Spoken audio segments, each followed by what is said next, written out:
Lakini kuhusu tarehe 3, na hapa hii mechi ndio tulikuwa tunaitaka zaidi, na ndio mechi ya muhimu zaidi kuliko hii mechi, kwa sababu tu ilikuwa ni mechi ya kombe na ilikuwa ni lazima tulichukue. Ndio malengo ya klabu yetu. Unajua sisi ndio klabu kubwa ambayo inafanya mambo makubwa kitaifa na kimataifa. Nadhani Mchokonozi kumbukumbu anazo. Nadhani kama atakuwa amesahau tunaweza tukamkumbusha kama atakuwa amesahau. Sisi ndio waanzilishi wa mpira wa kisasa ndani ya nchi yetu ya Tanzania, na hata rekodi huko zinaonyesha wenzetu hawa ndio wametuzaa sisi. Tuwezi tukakataa, wao ndio wametuzaa sisi, lakini sisi ndio tumekuja na mapinduzi makubwa ya mpira. Kwaona tuwaachie sasa na wao wachukue mara 4 ili wasije wakakimbia, kwa sababu sisi bila wao, hawa ni wazazi wetu. Kwa hiyo tuendelee kuwapa, na sisi tumewapa bonus ya miaka 4, lakini mwaka huu tumesema enough, ni lazima tuendelee kuchukua makombe. Sisi ndio wenye mpira wa nchi hii. Tunategemea, na sisi kama washabiki wa klabu ya Simba tumetoa maoni yetu kwenye app ya Simba. Mechi ya muhimu ni siku ya tarehe 3. Kwa malengo yetu makubwa, tunataka tena kurudisha ile rekodi. Kwa nini refa alifuta lile goli?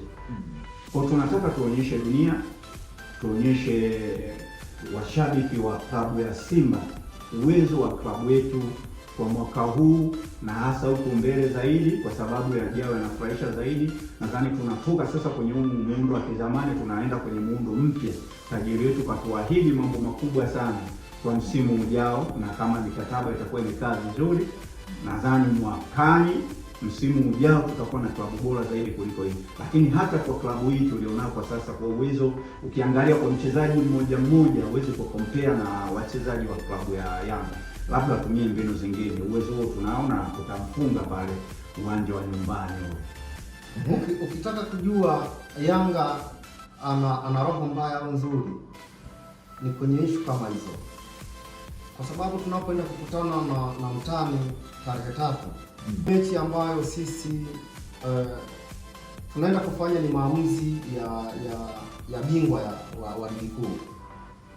Na sisi baada ya mechi ile ya juzi, kupitia mwenyekiti wa mkoa wa Katavi, manake kuna kikao kilifanyika kupitia wenyeviti wote wa matawi kwa ajili ya kutengeneza kwamba mechi inayofuata tunafanyaje. Sababu mechi inayofuata sisi ndiyo mechi ambayo sisi kwanza tunataka tukatangaze ubingwa. Na Yanga kumfunga mara 2, sio wewe unakuwa umejipangaje. Yanga huwezi kumfunga mara 2 kirahisi.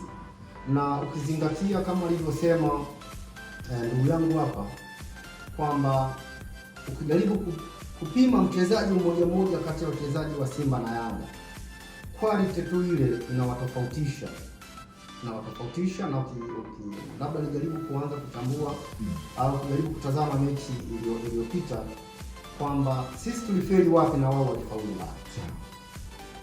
Kwenye mechi ile ndiyo mechi ambayo imefanya sisi tufanye kikao kupitia wenyeviti wa matawi kuhoji kwamba kocha wetu mara nyingi anapokutana na mechi kama hizo, kuna wakati anajifunga mwenyewe, yaani ana hofu.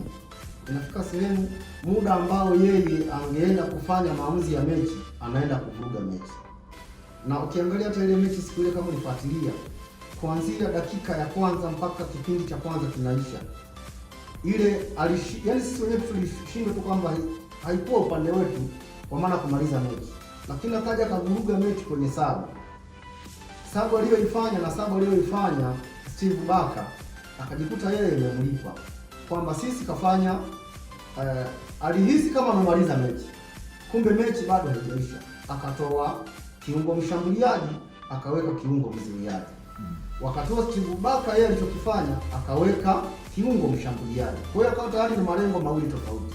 Wewe umehisi umemaliza mechi, kumbe mwenzako yeye bado mechi anaitaka. Tukajikuta tunaenda kuanza kushambuliwa, mwisho wa siku wakapata goli la penalty. Tunakubali, tuwapongeze.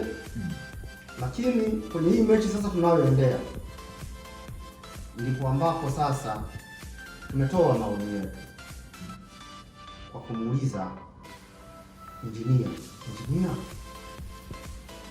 mechi inayofuata tunaweka mikakati gani? kupitia viongozi hawa ambao sisi tunawachagua, viongozi wa matawi, wakati wanajaribu kuwasiliana, bahati nzuri labda hii iwe ni siri tu kwamba injinia akasema ni kweli, na refari sio refari, kocha wetu tayari, maana yake hata wakati ligi inaendelea walishakaa vikao kujaribu kujitathmini kwamba anachokiendea, na kwa maana ya hii mechi ya Jumapili, maana yake hii ni mechi ambayo pengine inaweza ikampa ulaji au pengine kibarua chake kufanyaje, kusitishwa, kwa sababu atakuwa sasa ameshindwa. Na sisi Yanga huwa tuna falsafa moja, maana unaposhindwa kumfunga mtani, maana umekutana mara tatu kwa kumfunga mtani, wewe hata kama ungeenda kuchukua kikombe, maana sisi tunaona kama vile wewe umeshindwa majukumu yale ambayo tumekupa. Yaani moja ya kazi ambazo sisi tunakupa ni moja, kwanza mfunge mtani. Kwa hiyo mechi ya Jumapili mimi naitazama kwa engo tofauti na vile ambavyo mashabiki wa Simba wao wanachukulia.